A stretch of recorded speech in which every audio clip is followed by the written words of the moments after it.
Hello guys, ನಮಸ್ಕಾರ. ನಾನು ಆಲೂಗಡ್ಡೆ ಪಲ್ಯ ಮಾಡ್ತಾ ಇದ್ದೀನಿ. ಆಲೂಗಡ್ಡೆ ಪಲ್ಯಗೆ ಬೇಕು ಎಣ್ಣೆ, ಸ್ವಲ್ಪ ಕಾಯಬೇಕು, ಸ್ವಲ್ಪ ಜೀರಿಗೆ, ಸಾಸಿವೆ, ಸ್ವಲ್ಪ ಪಟ ಅನ್ಬೇಕು. ನಂತರ ಸ್ವಲ್ಪ ಕರಿಬೇವಿನ ಸೊಪ್ಪು, ಉಳ್ಳಾಗಡ್ಡಿ, ಸಿಹಿ ಮೆಣಸಿನಕಾಯಿ,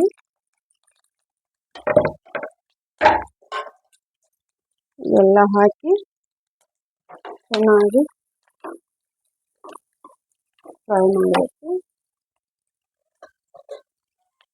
ಚೆನ್ನಾಗಿ ಫ್ರೈ ಮಾಡಬೇಕು.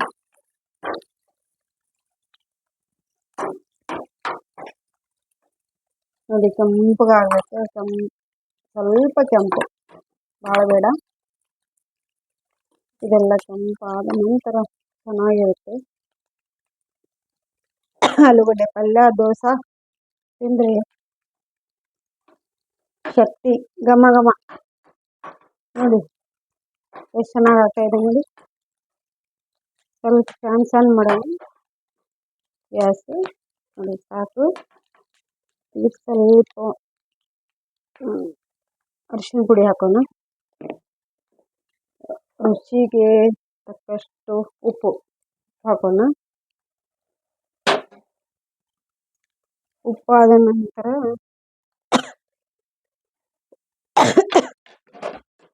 ಕಲಿಸ್ಕೊಳ್ಳೋಣ.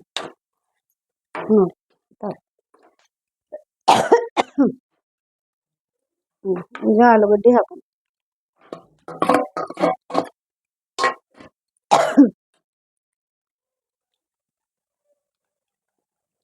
ಮೆಣಸಿನ್ಕಾಯಿ, ಜವಾರಿ ಮೆಣಸಿನ್ಕಾಯಿ ಸ್ವಲ್ಪ ಘಾಟ ಜಾಸ್ತಿ ಕೆಂಬಂತು.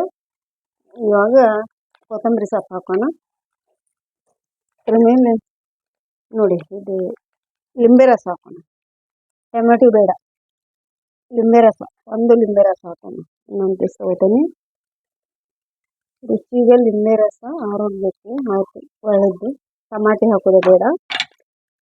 ಇವಾಗ ನೋಡಿ ಎಲ್ಲ ರೆಡಿಯಾಗಿದೆ. ಮಿಕ್ಸ್ ನೋಡಿ ಎಷ್ಟು ಚೆನ್ನಾಗಿ ಬಂದಿದೆ ಕಲರು. ನೋಡಿ ಕಲರ್ ಎಷ್ಟು ಚೆನ್ನಾಗಿ ಬಂದಿದೆ. ಎಲ್ಲ ಆಲೂಗಡ್ಡೆ ಪಲ್ಯ ರೆಡಿ ಆಯಿತು. ಅದ್ರ ಮೇಲೆ ಸ್ವಲ್ಪ ಕೊತ್ತಂಬರಿ ಸೊಪ್ಪು ಹಾಕೋಣ. ಸೊಪ್ಪು ರೆಡಿ. ಆಲೂಗಡ್ಡೆ ಪಲ್ಯ ರೆಡಿ. ರೋಟಿಯಲ್ಲಿ ತಿನ್ನಿ, ಚಪಾತಿಯಲ್ಲಿ ತಿನ್ನಿ, ದೋಸೆಯಲ್ಲಿ ತಿನ್ನಿ, ಮುದ್ದೆಯಲ್ಲಿ, ಅನ್ನದಲ್ಲಿ, ಪೂರಿ. ನೋಡಿ ರೆಡಿ. ಆಲೂಗಡ್ಡೆ ಪಲ್ಯ ರೆಡಿ. ಲೈಕ್ ಮಾಡಿ, ಶೇರ್ ಮಾಡಿ, ಸಬ್ಸ್ಕ್ರೈಬ್ ಮಾಡಿ. ಇದೇ ಥರ ವಿಡಿಯೋ ದಿನ ಬಿಡ್ತಾ ಇರ್ತೇನೆ. ನೋಡ್ತಾ ಇರಿ.